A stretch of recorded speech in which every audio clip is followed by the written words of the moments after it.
Republicans conference right now is threat to refuse to raise the debt limit is dangerous and hypocritical. These extremist Republicans are not mincing words, y'all. They will absolutely use the debt ceiling to bring the economy to the brink of total collapse.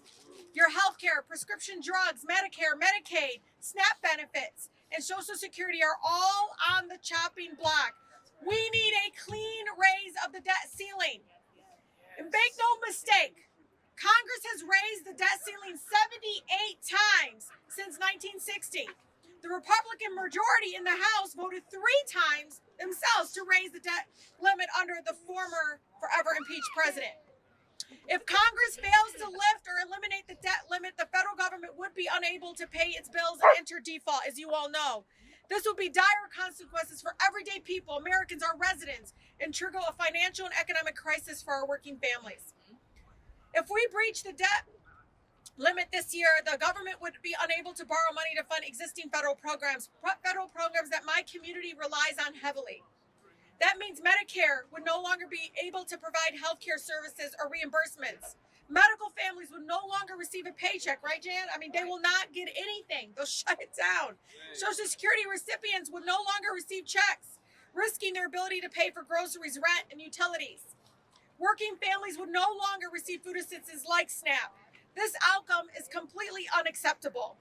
The lives and livelihoods of the American people, of the people that sent us to Congress, are not bargaining chips.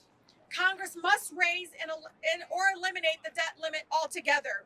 Do your freaking jobs. That's right. We will not allow mega Republicans to try to bargain cuts to vital public programs and social safety nets. Many, again, my community cannot survive without.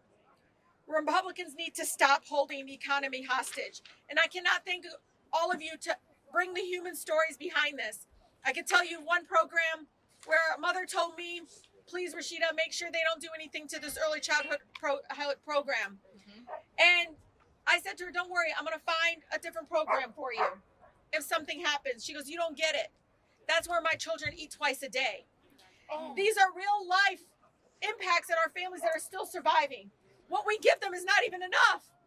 And now you're telling me you're going to take everything, the little bit that you do give my residents, you want to take away. All because you think this is a game. We're not, these families are not part of your game. It can't be. So with that, I thank you all enough for speaking truth to power today in the U.S. Capitol. Thank you.